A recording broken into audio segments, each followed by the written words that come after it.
refused to give the Negro any land. Through an act of Congress, our government was giving away millions of acres of land in the West and the Midwest, which meant that it was willing to undergird its white peasants from Europe with an economic floor. But not only did they give the land, they built land-grant colleges with government money to teach them how to farm.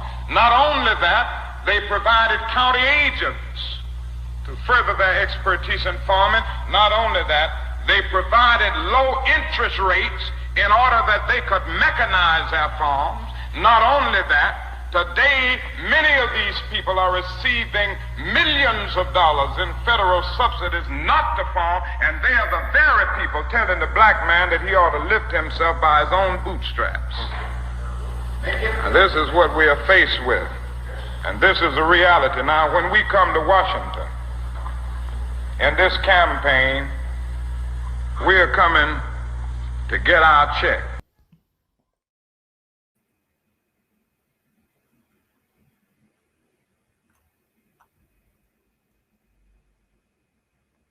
Good morning, Task Force members. This is Marcus Champion. I'm a board member for CJAC, Coalition for a Just and Equitable California, and NAASDLA. I'd like to start off thanking Dr. Weber for her comments yesterday, making it clear who the eligible party should be for reparations. Also would like to encourage the task force again to get Professor Erwin Chemerinsky out of Duke to put the legal bow in terms of who the eligible party should be. Because as Professor Chemerinsky has said on our show, Politics in Black, the eligible party, this cannot be a racial designation. It has to be specific by lineage, which AB 3121 is, because if it is not, we are open to vulnerabilities to Prop 209 as well as equal protection laws. Also, I would like to speak on the proposed super team to perform reparations calculations. You have Dr. William Garrity, Kirsten Mullen, as well as Thomas Kramer. That is a super team when it comes to reparations. Two of the proposed members have already been vetted. They've been they've given expert witness testimony, as well as Dr. Darian Mullen have been consultants. So that saves the DOJ money since they've already been vetted. And that brings me to my next point about member holders' concerns and needing to do a deep dive on the team members. I'm not quite sure the need for the deep dive, because that same concern wasn't given to Dr. Derek Hamilton and his views on reparations, because Dr. Hamilton does have specific views when it comes to reparations. Lastly, I would like to ask this body to exercise its formidable power and to lend its support behind AB 1604, which is in the California legislation currently. And that is a bill that has language that will disaggregate the data for Black people, and better collected data will allow us to better serve our communities, as well as ACA 3, which will end involuntary servitude in the state of California. And finally, if they would send a letter to encourage the president to execute an executive order with the same improved language of eligibility like AB 3121, because as we know, HR 40 has an ambiguous racial designation that would open it up to violations of equal protection. So thank you for your work and keep it up. Have a good day.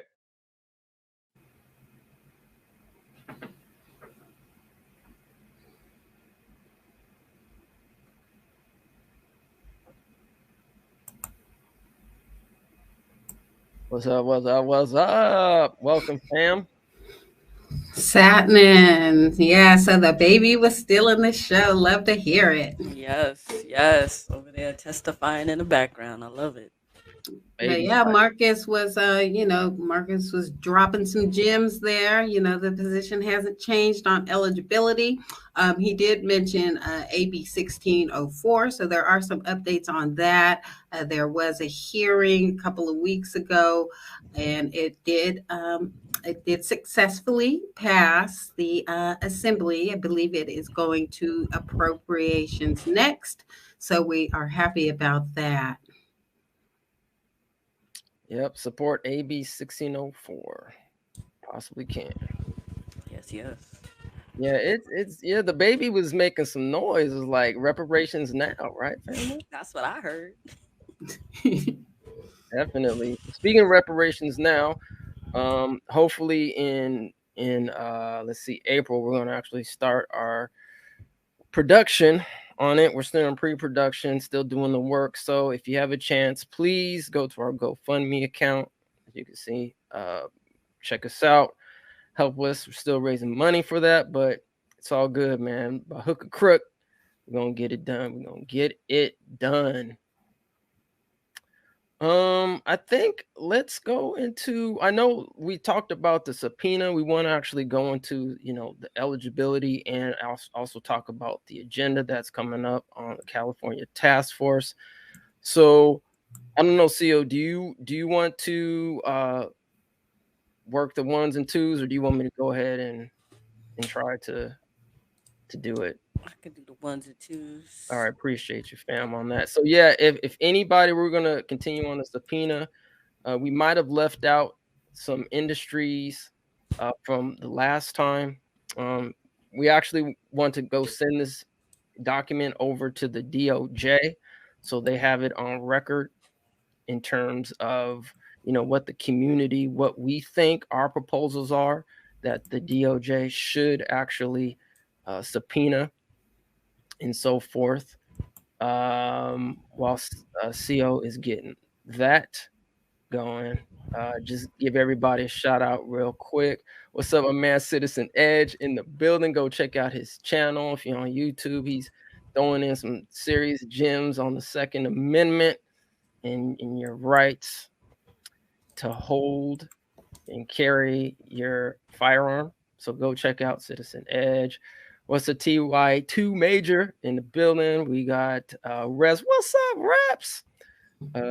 Crystal Cobb, what's up? Crystal, what's going on, family? Darlene in the building, doing her thing, representing. I think Darlene was at Kim. Was she at the was it the 1604, or was it another legislation that Marlene is a writer. She was at both. She was at 1604 hearing and the recent AB 2296 hearing that a lot of people don't even know about yet, but I guess the cat's out the bag since they had their first public hearing on it. And what AB 2296 is a amendment to AB 3121 to extend the task force out for an additional year. So instead of the sunset date being June 1st, 2023, it would be June 1st, 2024. So that did happen. Gotcha. Okay.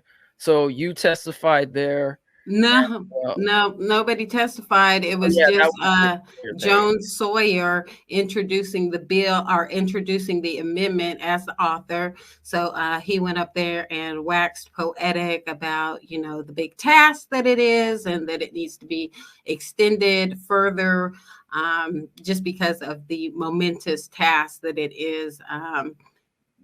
This reparations task force undertaking.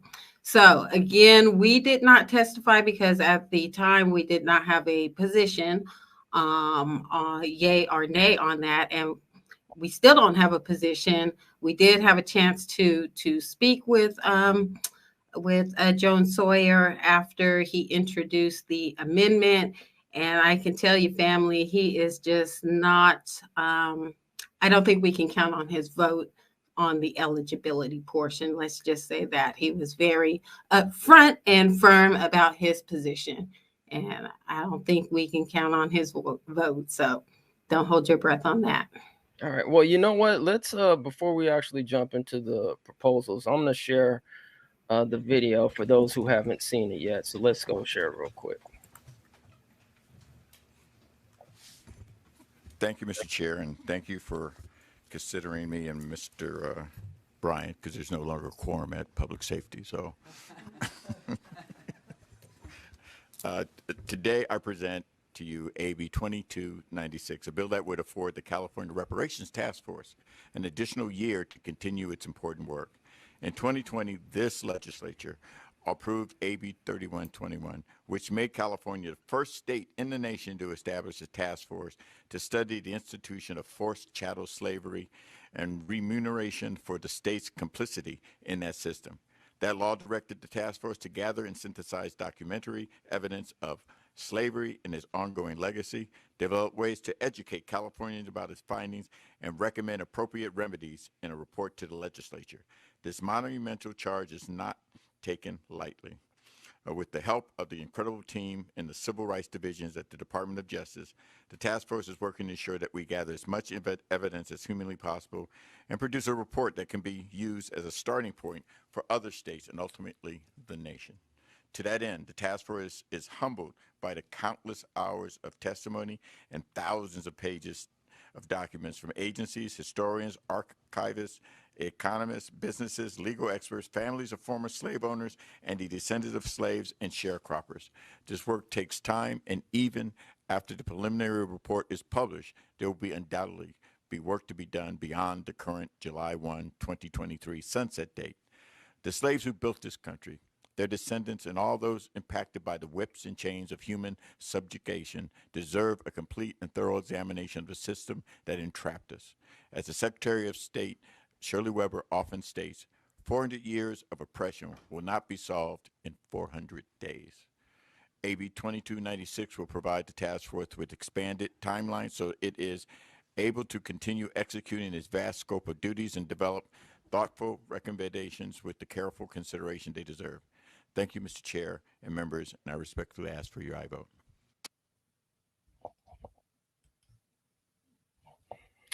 All right, so if you want to watch the whole session, it's actually on our channel.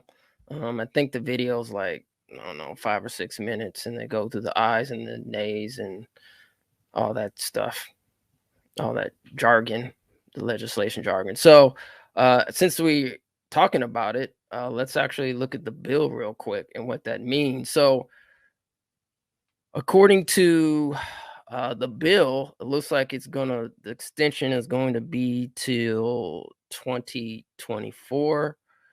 So specifically, it says this bill would extend the operation of these provisions until July 1st, 2024, introduced by Assembly Member Jones Sawyer, February 16th, 2022. So, I mean, I guess the question is this a trick bag?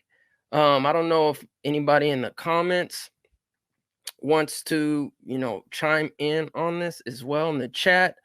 But I mean, do we really need another extension for the proposals and the bills for the task force, or is it something that the task force can actually get done with the current allotted time of 2023? What y'all think about that? Yeah, I'm curious what the chat has to say on that one. Just so I fully understand, the proposal was to push out the task force itself. However, the delivery date of basically all the homework they had to do, the proposals and everything they had to put together is still the same. Or did I misunderstand that? I'm sorry, go ahead, Kim. No, CO is absolutely correct. The only thing that did change was the date, that the sunset date for the task force. So the proposal, as of now, the proposals all have to still be in on this time schedule that was originally in the bill AB 3121. So that is encouraging, but it also gives them more time to make changes and put forth more amendments and things of that nature too. So we do need to be cognizant of that. Yeah, I personally, and I haven't like chatted with too many other individuals, so I'm curious very much I see what the chat is in here. Chat saying like, nope, no more time is needed. Tied to Majors over here saying it's a Stalin tactic. Tanya's like, nope, all capital letters. But that's my genuine feeling as well. Why push it out, particularly if your homework's still due on the same day? Why do you need more time for the task force to discuss and to field more information? To me, that doesn't make sense. If you were making an argument, okay, let's push it out.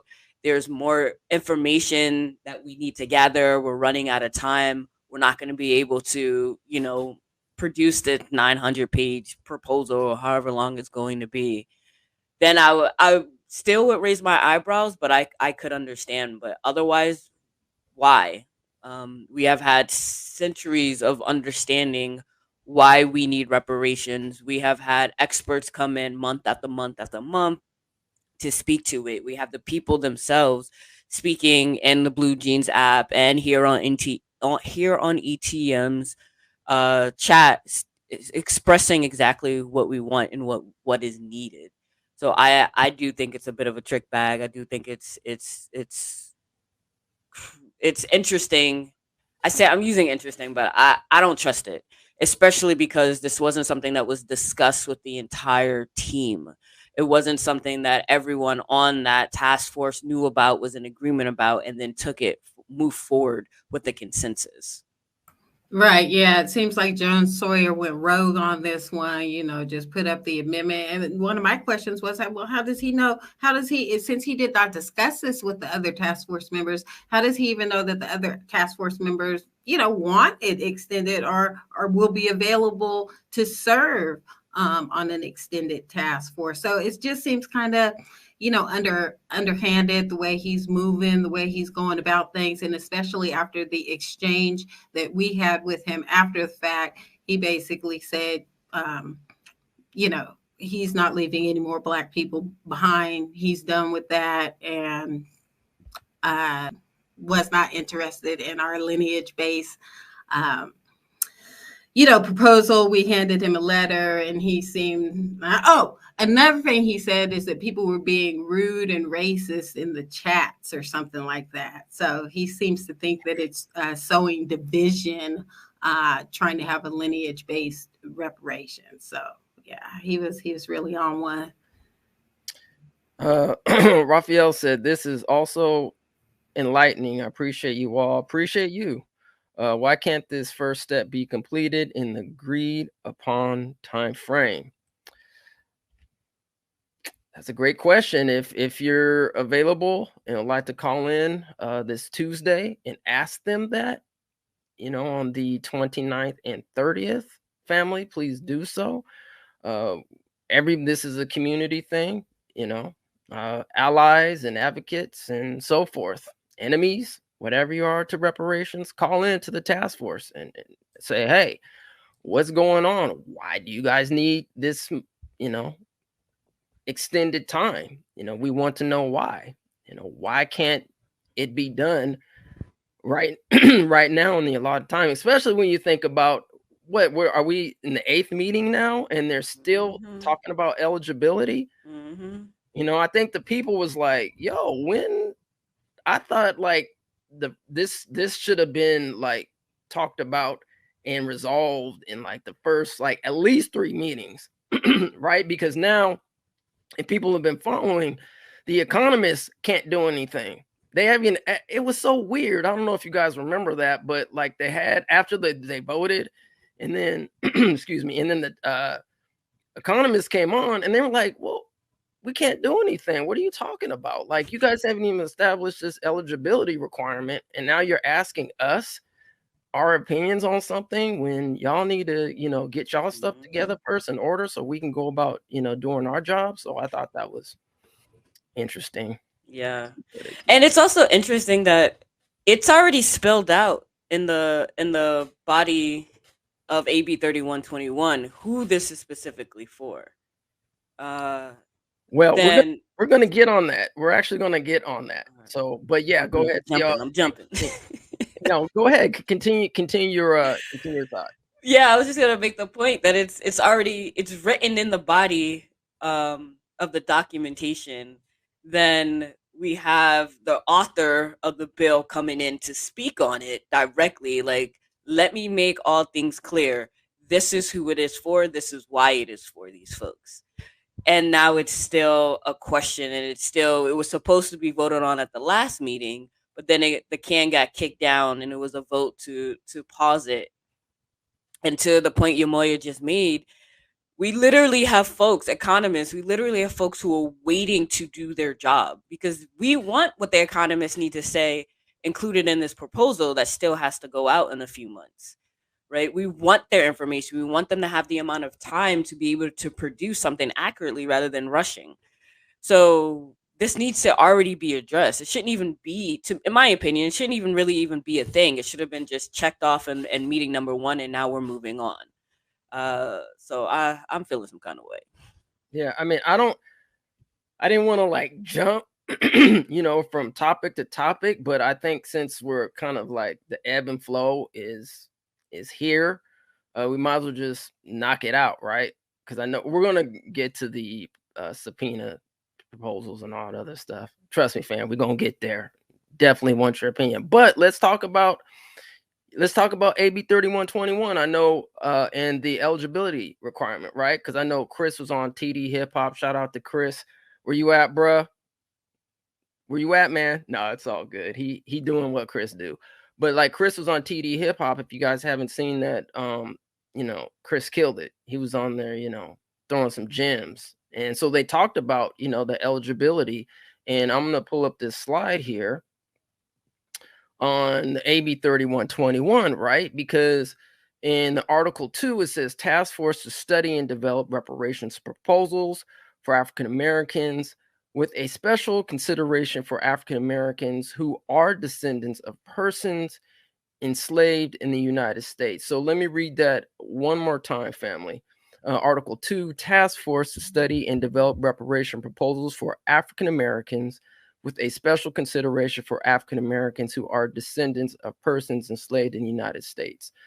I'm not a lawyer.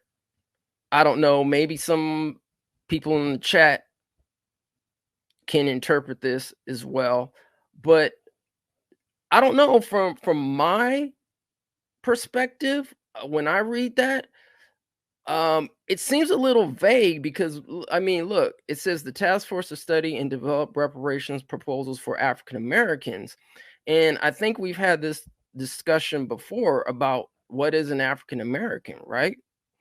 And then it goes on with a special consideration for African Americans who are descendants of persons enslaved in the United States. So I understand the second part where it says with a special consideration for African Americans who are descendants of persons enslaved in the United States. We got that part, right? So we're there.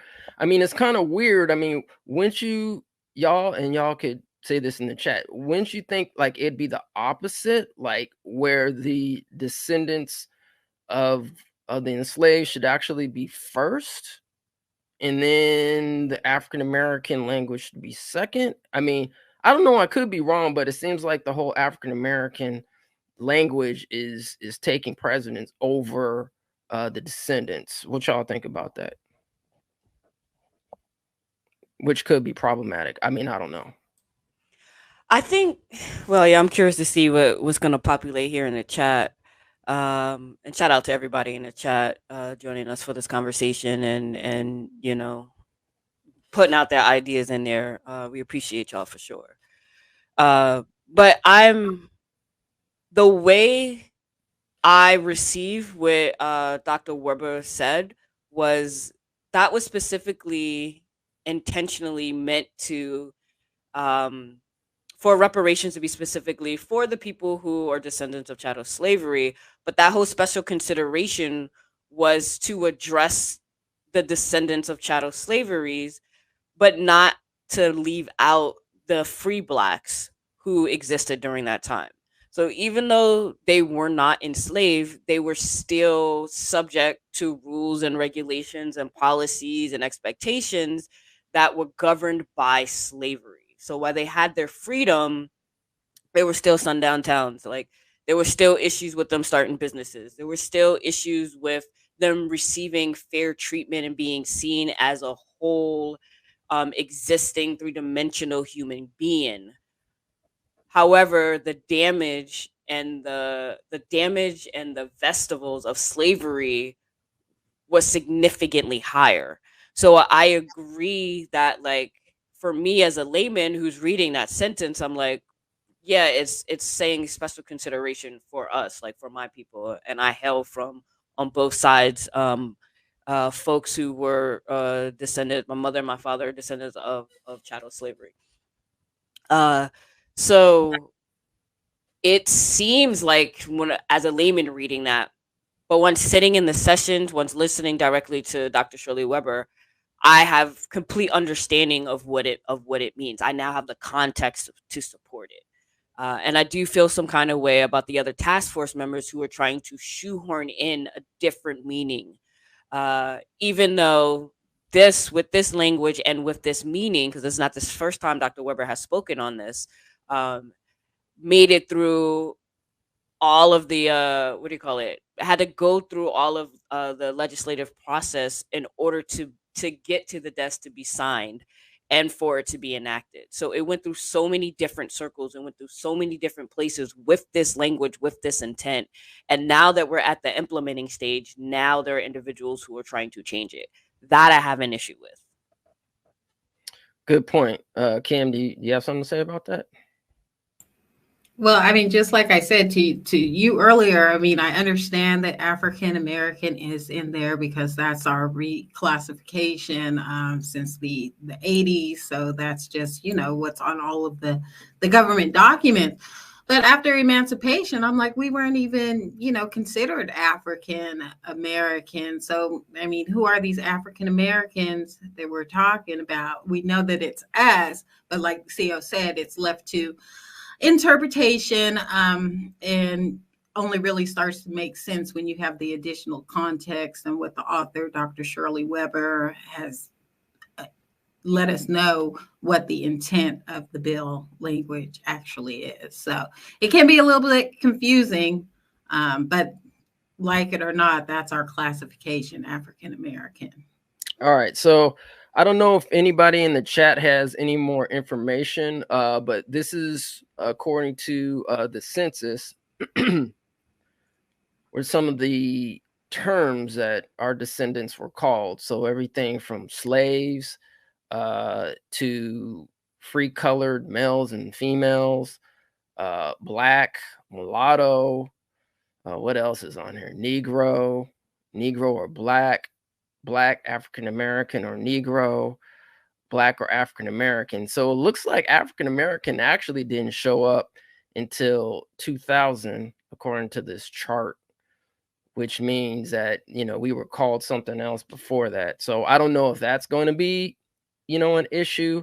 And I know obviously we're going with lineage based in terms of the criteria, and not race based would supposedly cause an issue constitutional wise. So I mean, that's just another thing to think about, right? So just to kind of note, it says in here, especially notable is that before 1960, Americans didn't even have the option of picking their own race.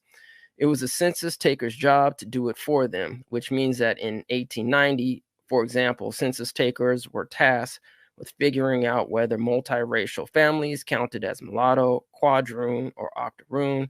It's another illustration of how our understanding of what race is and who belongs to which race keeps shifting over time, even though people of every era are convinced that the racial divisions of their era are just scientific fact.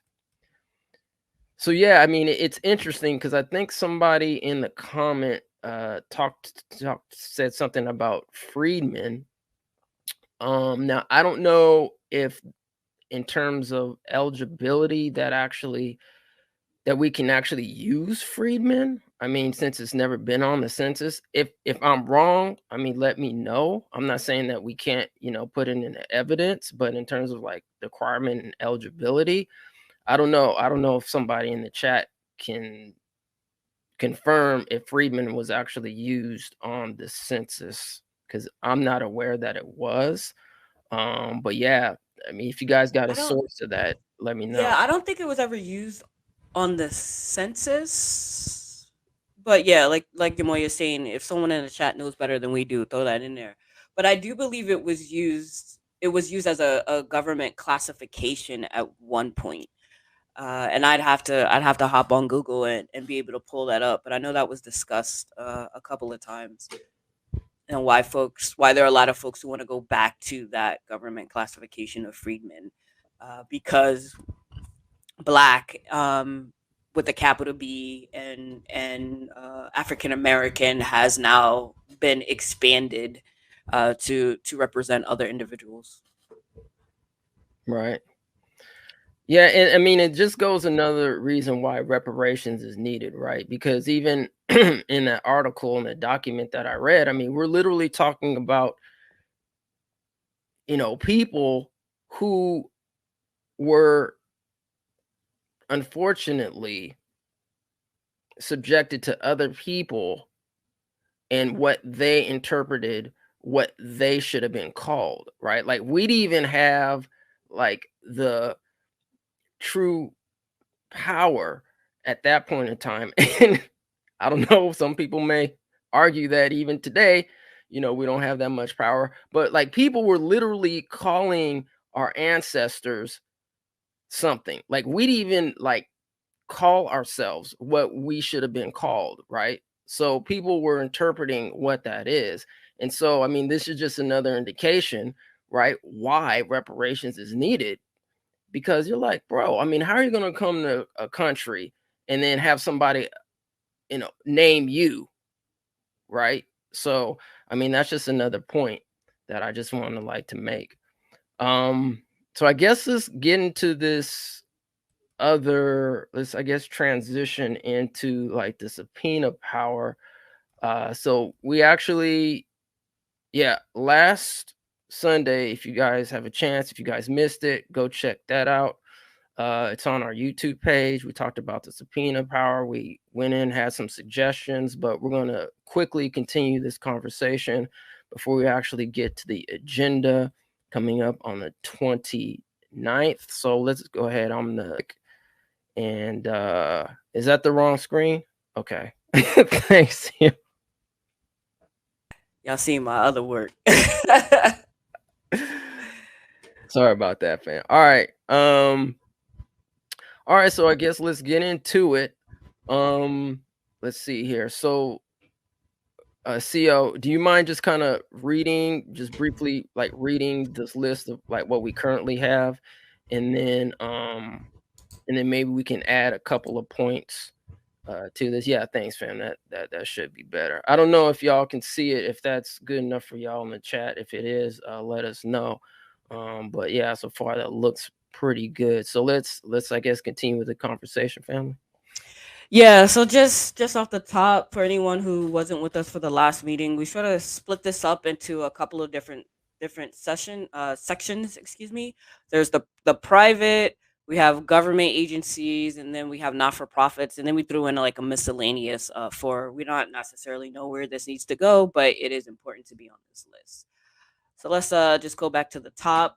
And this is all just straight think tank session. The three of us, as well as individuals in the chats, just throwing out ideas. We encourage you to continue to do that. Talk to us. What's missing from this list? What do you want to big up that's already on this list? Let us know in the chat. So first up, we have just straight the banking institutions as a whole. We know their subprime housing experience, the connection to slavery, their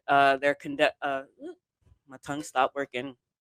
Their denial of refinancing loans, all of that. We know the banks, especially Chase, Wells Fargo, and Bank of America, are have their roots in slavery, and we want to definitely start subpoenaing their records so that we can get evidence of such. We also have hospitals on here, real estate spots, agricultural. I definitely called out Monsanto because they're a special kind of evil. Private prisons, we know what the prison industrial complex has done to our communities. Literally, once the 13th Amendment went into play, our presence in prison spiked exponentially and continues to. Also, as well as the companies that support the private prisons, like the parole contracts, the telephone companies who are charging you an arm and a leg just to be able to talk to somebody, utility companies, media companies. Here we see and are aware of throughout American history the disparities between how we are represented on film, our ability to represent it behind film, especially as well as in the music industry, print, digital, and ad agencies, uh, with as well as the unions. We've listed out several of them here. Chatted about tech industry. Right now, we've got the big powerhouses, the Googles, the Netflix, the social media platforms, Apple, Microsoft, and so on and so forth, and the many different ways that they still play into the vestiges of slavery. They still play into the making the money off of black bodies, but not giving black body representation, not giving black body paid, um, uh, and opening the door for us to have a seat at the table. The automobile industry, hands down, we can see directly what they did to Detroit as well as many other places in this world, but specifically Detroit. Moving on to government agencies, and anyone stop me, slow down, slow me down if there's anything y'all want to throw in here. Next up, the government agencies, HUD. That's a big one. Department of Housing and Urban Development.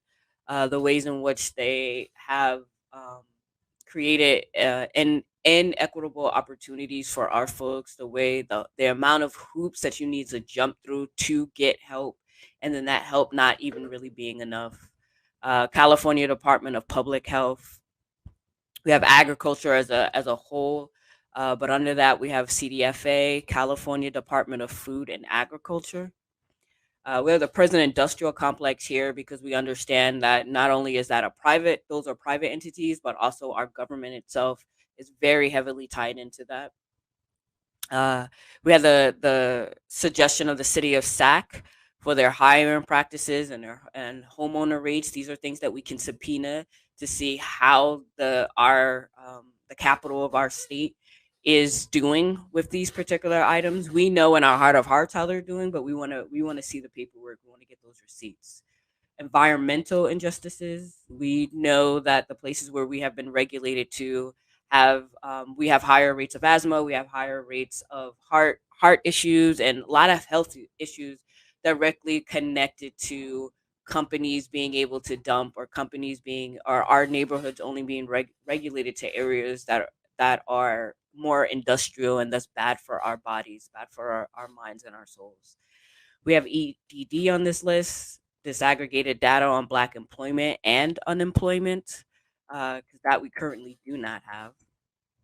Cannabis industry. If you talk to anyone in this industry, they will talk about the disparities.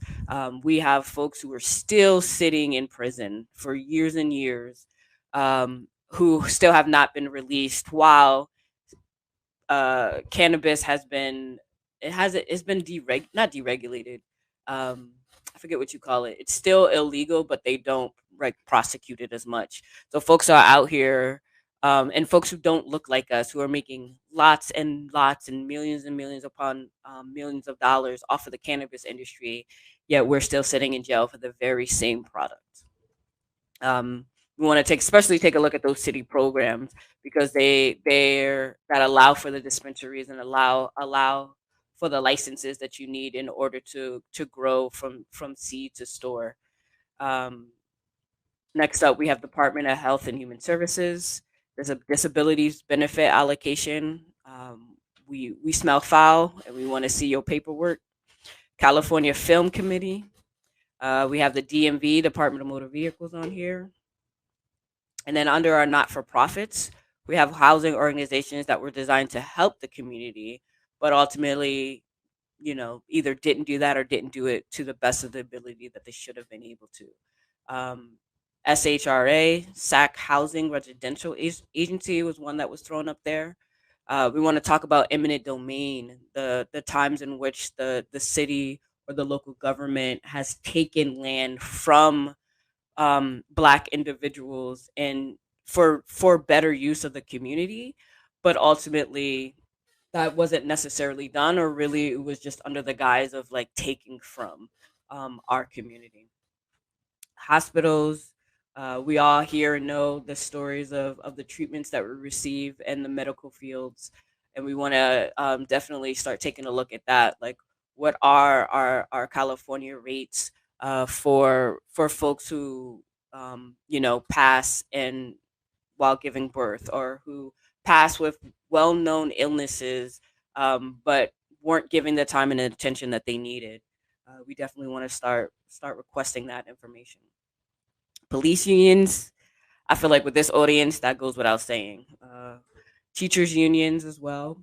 And then under the miscellaneous list, we had charter schools, funding of public schools, and food trucks and vendors.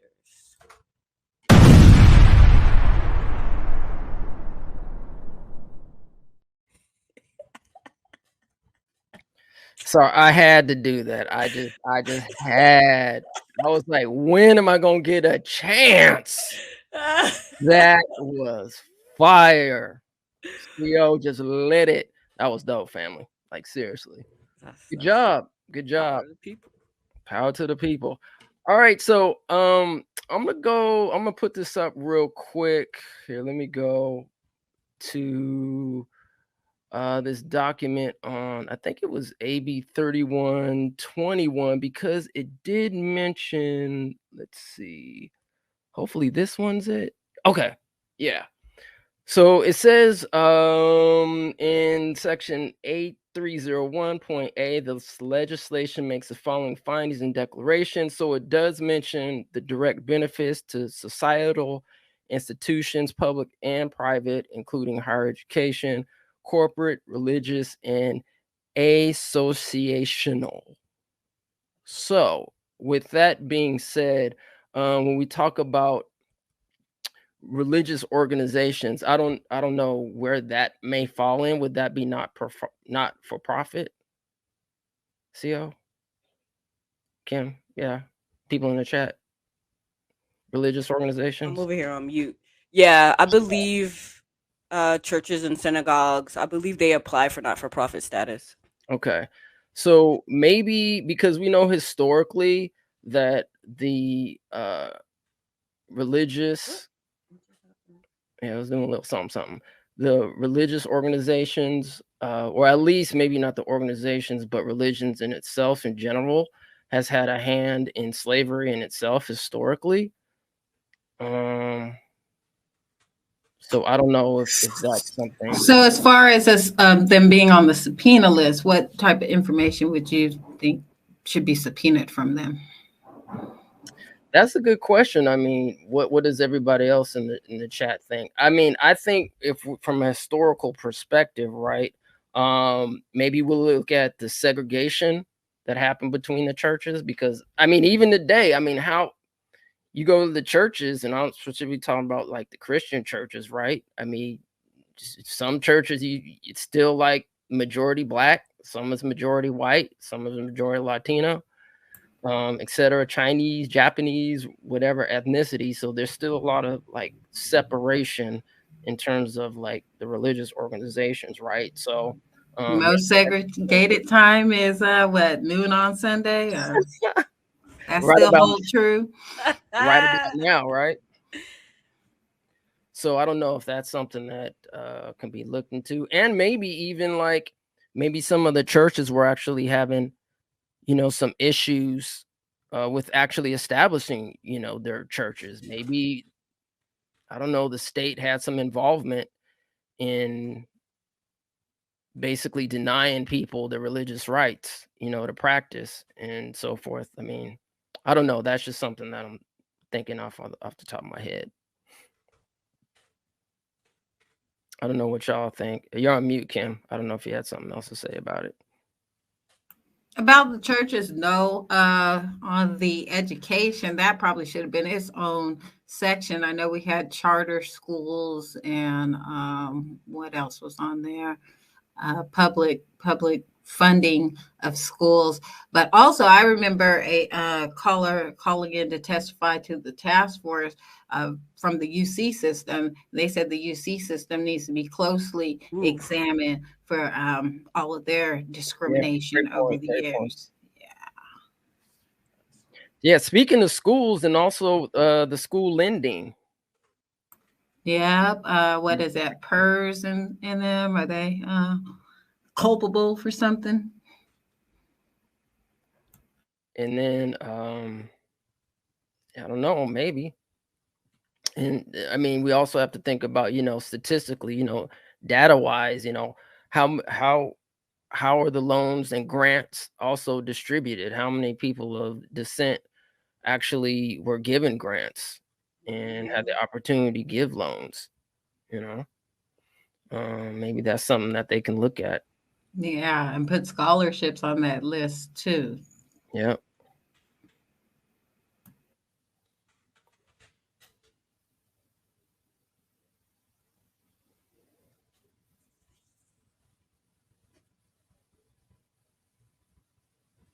All right. All right. So do you mind blowing up your screen just a tad bit if you can get like maybe just a little bit more? Yeah, perfect. Yeah, I was going a little blind here.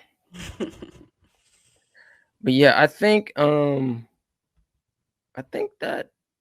I mean, I don't know if anybody else in the chat has any more information. If you do and you have any more ideas, please send it our way. I mean, I don't know when we're actually going to be sending this over to the DOJ, maybe in the next week or two, just to get something over. But once again, if you do have more information and some ideas, you can actually send your thoughts to the DOJ themselves, going to the task force website. Let me see. Do we have it somewhere? I just dropped the email in there. So yeah, you can email the task force and DOJ directly with your ideas on who should be subpoenaed, but also what's going to be coming up is the proposals. They're going to be looking at proposals. So if you have ideas about proposals, what you think the task force should be thinking about, go ahead and send that over to them too. The first report draft is going to be due in June. So the time to be getting your information over, if you want the task force to consider it, is now. Exactly. And here's the website that you can go on to check out the AB 3121, the meetings, et cetera. And actually, I'm going to put this in the chat too as well, since we have it. Let's see. Okay, put that in there. There you go, family. All right, so you guys can check that out there. Before we move on, CO Kim, do you have any other items you think should be added to this list, or you think this is actually a good start so far? I think this is a fire start. Thanks to everybody last time around and this time around who's throwing stuff in here. I did see you, Raphael. I think I read that right. Raphael, for throwing in the loan forgiveness rates. That's an important one for sure. But I think this is a good, healthy 2-page fire list we got going on right here. Yep. So speaking of the DOJ, if you are in California, looks like, and you just have to double check, but if you go to calcareers.ca.gov, if you do have experience as a research data specialist, you can go ahead and apply. Yep. Go to the calcareers.ca.gov, look for the research data specialist, or I'm sorry, research associate. Looks like that's the official title, and go ahead and apply for it. Looks like it has not been filled. Look at that income. Right. Minimum almost $6,000 a month. Hey, family. Right? We're sure you're like to have a little $6,000 in your pocket. You know what I mean? So we like that, definitely, for sure. All right, so I'm gonna stop. I'm gonna remove this. Come back to us. And I guess let's get into the meeting that's coming up. And once again, earlier we had showed a clip of Marcus Champion. Unfortunately, and fortunately, he wasn't able to join the call today, because we definitely wanted to hear from him. But he's actually going to be on the task force meeting coming up. So let's go check out the agenda here. I don't know, Kim. Do you want to kind of go over this? Is this the Blue Jeans thing? Yeah, Kim. Do you mind going over the Blue Jeans app? Because I think you're more familiar with it. Let's see here. Okay, so we've got the meeting agenda. You got all the websites here that you need to access. Blue Jeans, if you're interested in making a public comment. Also, the Blue Jeans platform, they did open up the live chat, so that's still there if you want to go in and chat with some people. And the task force are able to see the chats that you place in the Blue Jeans chat comments. So that is a viewing option, definitely the main viewing option. Of course, ETM Media also streams these task force meetings. So to give you another option, and obviously YouTube is so simple. All you do is click on it. Little more work to get to the Blue Jeans. You do need to go onto the Blue Jeans app. If you're going to be logging on from your phone, you're going to need to download the Blue Jeans app to be able to access it. But you can do that, and you can make public comment from your phone, or you can go to the desktop version. I think that's a little easier to access because you can just kind of join as a guest and make your comments without having to actually download the app. So those are the options there. If you want to make a public comment that will be heard during the task force meeting, you will need to do it through the Blue Jean app, either on your desktop or from your phone. You can do the same thing. Keep in mind that the public comments are going to be starting at 8:30 a.m. rather than their usual 9:05 start time, just to give more people time to get in and speak their piece. So that happens at 8:30 a.m. Since these meetings have been gaining traction, you may want to get in there early so that you do have a chance to make a public statement. I forgot how many people were still in the queue, but it was quite a few people still in the queue waiting to make public comment at the last meeting. They weren't able to get in due to time. So Right. there you go there. Thank you, Kim, for that wonderful. You know what? I'm gonna have to do it. I'm just going. I know we're almost out of time, but I gotta do it, Kim. I have to do it.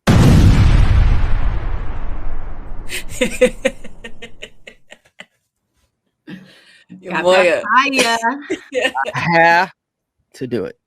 All right. I'm surrounded by intelligent people, and so when you got intelligent wisdom, you gotta bring that fire.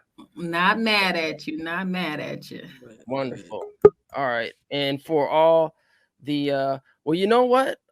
We got somebody in the building before we get out of here. So let's welcome our brother from another mother. Hold on a second.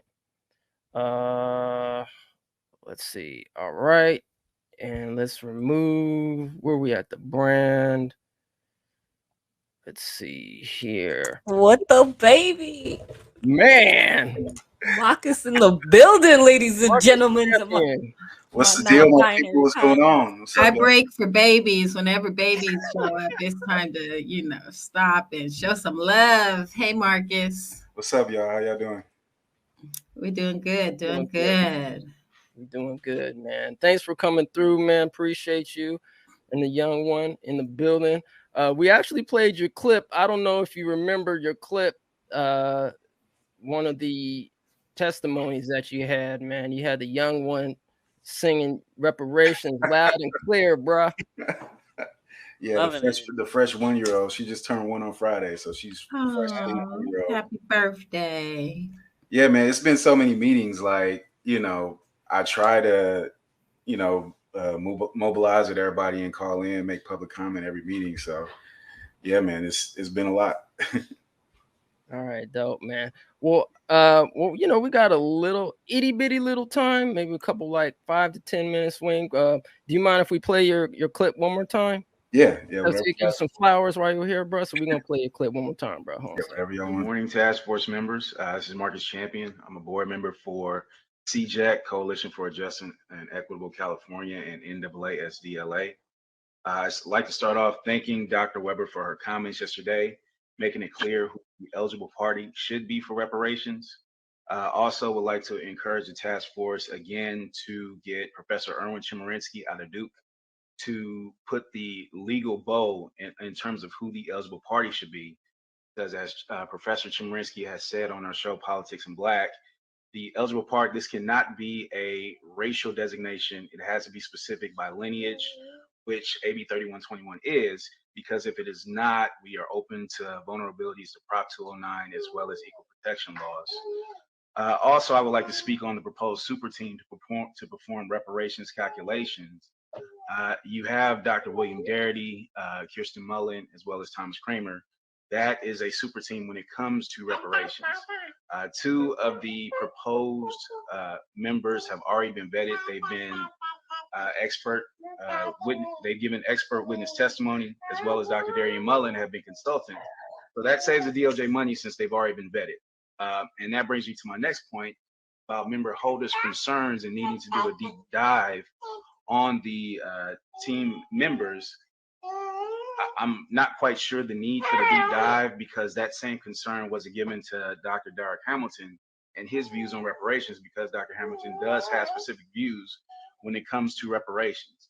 Lastly, I would like to ask this body to exercise its formidable power and to lend its support behind AB 1604, which is in the California legislation currently.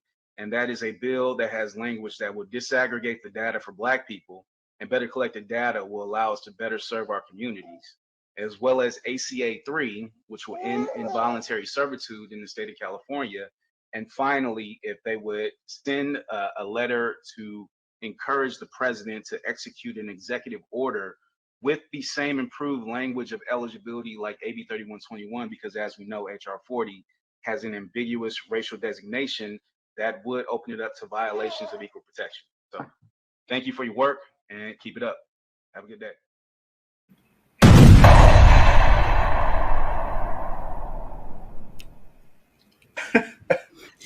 Now it sounds like you said it all to me in your last public testimony, Marcus, but you've got a whole expert witness testimony coming up. Is there anything more to add? I mean, it sounds like you said it all. The main thing that I'm gonna focus on Tuesday is basically the history of our involvement in this whole process. I mean, because as you all know, you all been here from the beginning, just like me. We've been looking at this process since Dr. Weber had resolutions for reparations before it was even a bill. And, you know, we were doing our due diligence just as citizens, as people who wanted to try to do something to make sure this process was right.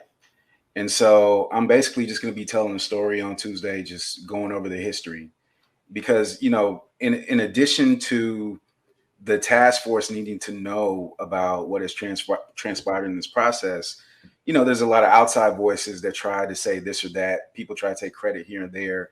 And it's really not about the credit. It's just about an understanding of what has actually happened up until now. So the actual truth is out there. And so that's basically what I'm going to focus on Tuesday. All right. Looking forward to it. May the truth, you know, tell the truth, shame the devil, truth set you free, all that. Absolutely. Absolutely. Question is, will your mini me be there testifying in the background? Oh, man. You know, I would love to, because, you know, I struggle with this because I work primarily from home, you know, seeing clients and whatnot. And sometimes I have her meetings and sometimes she'll just blow up, and, you know, sometimes she's cool and she's sitting there chilling, and then sometimes she just loses it. So for this, because of what it is, I'm probably going to, you know, Natalie, everybody who knows, you all know who Natalie is, but for the audience who doesn't know, my wife, Natalie, she'll probably be holding her on the side doing testimony. All right, Talk, man. Ravy. Yeah, well, for the individuals who don't know you, brother, can you kind of explain how you got involved into this reparations work and what kind of led you into the movement? For me, you know, I think for a lot of people, their story varies. Like when I hear Chris talk about, you know, his time in activism and what got him involved, he's been doing this for years, like over a decade. For me, it was really, I'd say like 2013, 2014, I read Dr. Claude Anderson's Black Labor, White Wealth. And I forgot what it was that led me to read that, but after I read that book, it was just kind of like, this isn't right, because from what I did, what I was supposed to do in life. I went to school, got good grades in school, went to a good college, a supposed prestigious college, got my degree in a functional degree. And, me and my wife, almost from the time we were married, just been struggling. Like, we got married in January 2009. The place I was working at the time, I was a management trainee. I was a plant manager. Like, I was doing a whole lot of stuff, like working with millions of dollars. We got married in January 2009. In May 2009, I got an announcement that our plant was being shut down. I was going to be laid off. And then I was laid off November that year. So less than a year in the marriage, I'm laid off. And then over the course of the next 2 years, Natalie was laid off twice. So in the course of about 2.5 years, we suffered 3 layoffs as a family. And, reading Dr. Claude's book, and then, of course, the getting involved with the hashtag movement before we are where we are now, it was just kind of an agreement that this isn't right.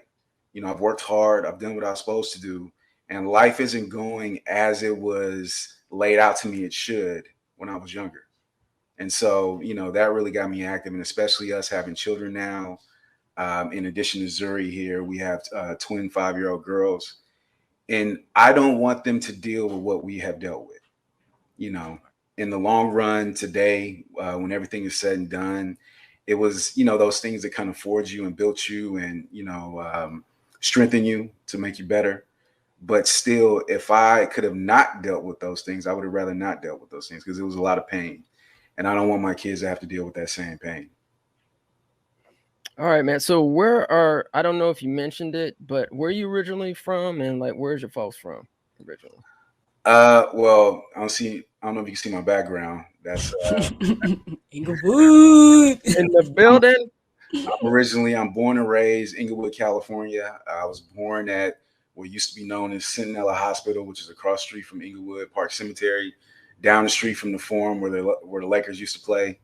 That's where I'm from. My mom is from New Smyrna Beach, Florida. My dad is from Tyler, Texas. So I'm 100% on both sides a descendant. Now, I do have on my grandfather's side, I have a great-great-grandfather who was from the Bahamas. But other than that, everybody else is directly back to slavery. Gotcha. Bro, I didn't know your family was from Tyler. I got family who run through Tyler. Yep, champions all up in there, all through Tyler, Texas. Yeah, by the way, dope last name too, man. I like Thank that you. champion, brother. Thank you, sir. All right, so yeah, man, I know you got the family, that you dealing with. So we're actually gonna finish up with this meeting agenda. If you want to hang out, brother, you can hang out and comment, if you want. But if not, it's up to you. What do you want to do? You want to hang out for about another 5 minutes, or yeah, sure, I can do that. You good? Okay, your little one good? Okay, all right, let's do it. So we're gonna go to the meeting agenda. Let's see. Do we have? Where's this? Is this the 29? Yep. Cool. So right here on our channel, YouTube, we're gonna be streaming it live. You can also, I think, as Kim was saying, on the Blue Jeans app. Check it out there, March 29th and March 30th, streamed right here on ETM's YouTube page. That's Emend the Mass Media. So let's go into the agenda for the 29th. So let's see here. All right, cool. I don't know, Kim, you want to do the honors, and I'll take the 30th. You're on mute, family. All right, this might help. All right, so we have the welcome at 8:30 to 8:35. Then we go directly into public comments at 8:35 to 10:05. So again, fam, get in there, get in the queue early, so that your testimony can be heard.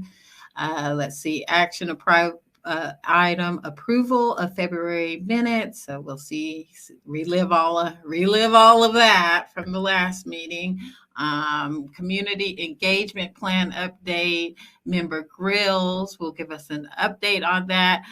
There was a comms meeting that took place last year among the orgs that have been selected as the communications org. So it'll be interesting to get some community engagement updates, because that meeting lasted all of 5 minutes. I'm still have more questions than answers about what's being done in the communications realm here. So that should be interesting. Information, discussion, and potential action item, Department of Justice updates, potential action item, hearing proposal, Chair Moore, Member Lewis, 10:45 a.m. That's happening. Then we're going to lunch from 11:15 to 11:45 a.m. When we get back from lunch, looks like we're coming back at 1:15 p.m. Lunch 11:40. Witness panel 11:45 a.m. to 1:15 p.m. Okay, so we've got Dr. Evelyn McDowell, Dr. Antoinette Harrell, which I believe is going to be on Politics in Black, the NAASDLA channel today, interviewing. So that should be interesting. Definitely swing on by and set the reminder for that. We have a Dr. Hollis Gentry, Kelly Farish, which is a name that I see in the Twitter spaces from time to time. So that should be interesting. Tony Burrows, Robin Simple, Gregory Carr. Yeah, some people have some things to say about this guy's testimony. Should be interesting. I'm not really familiar with his whole body of work, but it seems that he does lean in the Pan-Africanist kind of ideologies. Then we have our own Marcus Champion, who you guys just heard spoke, joined us on the channel just now. We have a Mike Davis, task force comments and questions, potential action items, discussion on community eligibility, what we're all waiting for, and that happens at 1:15 to 3:15 p.m. Then we have another break, potential action item discussion on scope of work. That takes place from 3:30 to 6 p.m. And then we recess until the next day and continue 9 a.m. So it looks like there's going to be a jam-packed day on March the 29th. And just to note, we did have Dr. Harrell. She was on our platform as well. She gave a great testimony, and we had a great discussion on genealogy. I don't know genealogy, and then she's also the one who has studied peonage extensively in the United States here. So very interesting interview subject. Exactly. And then could I comment on one of the panelists real quick? Yeah, go do your thing, bro. And so, like Kim said, Dr. Harrell is going to be on Politics in Black a little bit later today. But the last witness, Mike Davis. Mike Davis is actually a commissioner here in the city of LA. And he is I'm not sure if he's still the president, but he was the president of New Frontiers Democratic Club, which is the oldest Democratic club, I believe, in California, maybe in the country. But Mike has definitely been an ally of ours. He brought us and Dr. Darity before all of the Black commissioners in Los Angeles to talk about the need for specificity, because especially here in LA, when it comes to jobs and contracts, we're being locked out of that. And so he brought us before all the Black commissioners to speak about that thing in particular.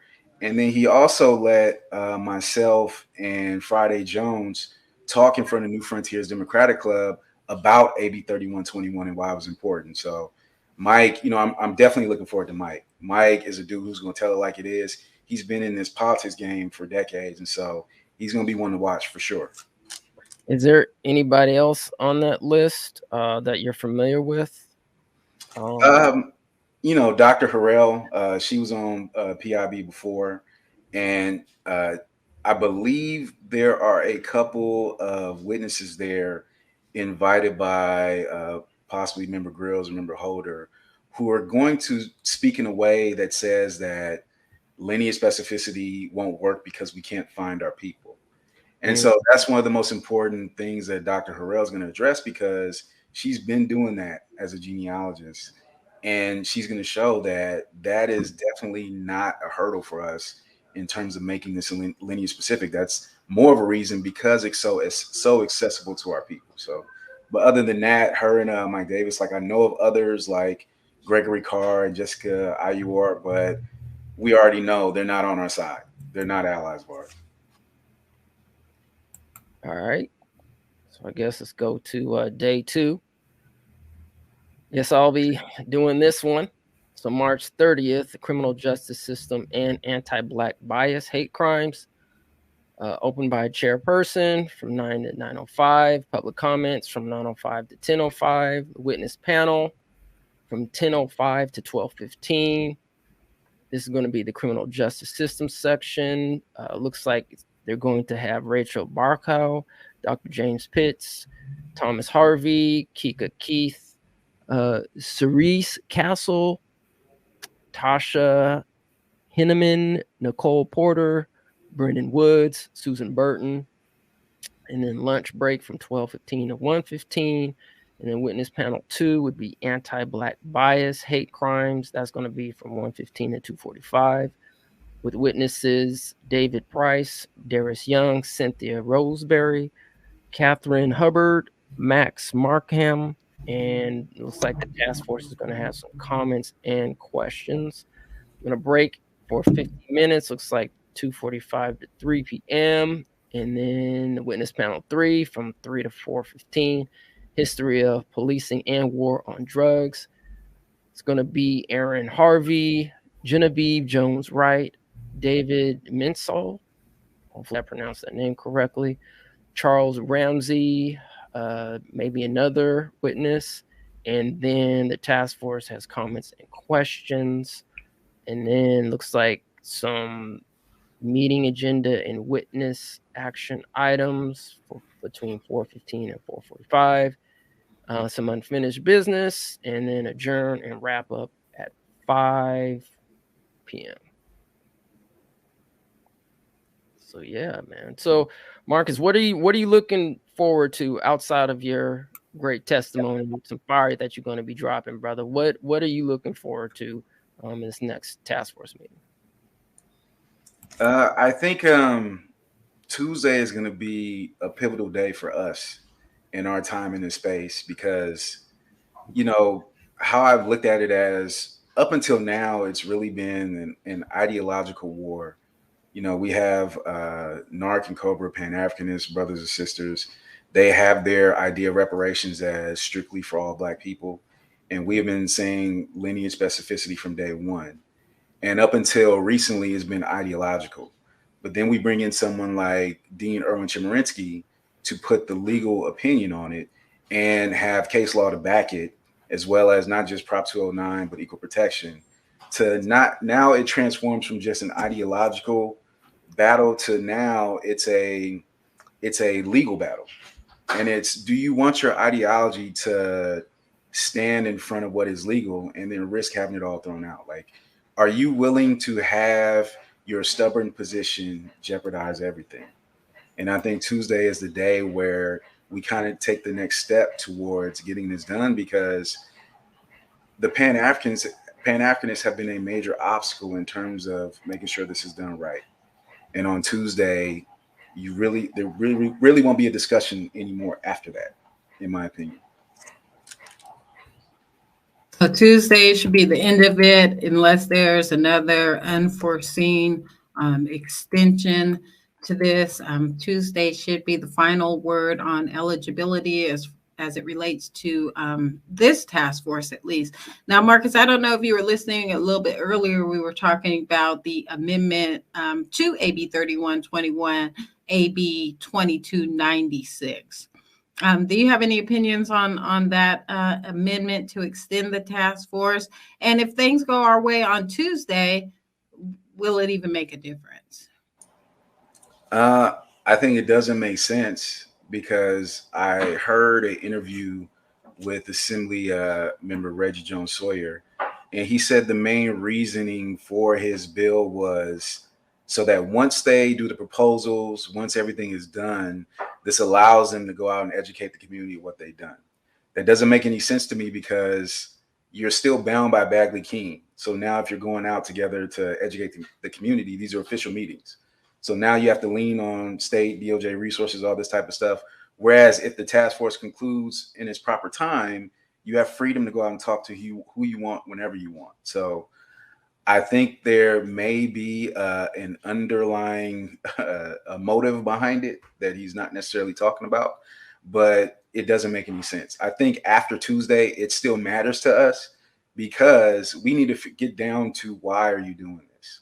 And if it is how you say it is, then that doesn't make any sense, Assemblyman. Like, you might as well throw that bill out. But if there's something else, what is it? Okay. Yeah, Marcus. Your gut feeling is in line with a lot of folks on the chat and folks on this panel. A lot of us were raising our eyebrow, like something don't seem right here. And I hadn't heard that bit that you were talking about. So I'm happy you shared that. I didn't realize he was saying it was so that they could go out into the public and disseminate that information. To your point, that doesn't make sense. They will get a lot further or farther. I always get them mixed up, but they'll be able to do a lot more without Bagley-Keene. They'll be able to do a whole lot more without being limited with how many folks can be in the same place at the same time before it's considered a specific, an official meeting with quorum and such. All right. I know normally, or not normally, but last week we actually had a call in and we had the phone set up.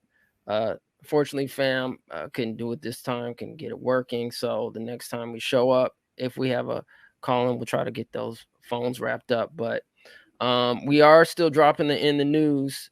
Hopefully, every Tuesday. So you guys, check that out. We're trying to, still get that information out to the people. So please like, share, subscribe. We're almost close to 1,000 family on the channel. We are pretty close. So please spread the word. We're trying to hit 1,000 subs, trying to hit that 1,000 subs. So, we're trying to put in the work for the community. Yeah. If you guys like what we're doing, like, share, and subscribe and hit that bell. So I think that's about it. Marcus, once again, brother, thanks for your work, your dedication, to the descendants, man. Our ancestors are proud of you, bro. They're proud of your family. Your family gonna be like, man, daddy and mommy put in work for us, bro. I'm sorry about camera geeking over here, but it's all good, man. But I appreciate it, man. Y'all are my family. You already know that. We've been doing this for a few years now, and we've been in the trenches together, and this has become part of my purpose. Like, all of the work that we do, it never feels like work because, we're headed towards something that our ancestors started 300 some years ago, 100, however many 100 years ago it was. They started this mission and we're continuing it, and it just feels natural and it feels like what we're supposed to do. And so I wouldn't want to do it with any other people beside y'all. And I love y'all. Y'all know that. Hey, same here, fam. Same here. Love you back. And definitely we're doing this for the ancestors and for the next generation, that little baby you got in there, and then the babies that's coming after that and coming after that. So definitely, working with a purpose. And like you said, it doesn't even feel like work. I mean, how come other work situations always seem so toxic and stuff like that? But when we're working with fam, everything just seems to gel. We get stuff done. And yeah. All right. So, I don't know if anybody has anything else to say, but I think from that, we are going to sign out. All right. See y'all on Tuesday at the next task force meeting. Yes, please call in. Everybody have a good one. Peace. The 8th California Reparations Task Force meeting is scheduled for March 29th and March 30th. All California Reparations Task Force meetings are open to the public and welcome public comment. Emend the Mass Media Group provides coverage of all California Reparations Task Force meetings. Tune in, tap in, and testify. Reparations Now, fam.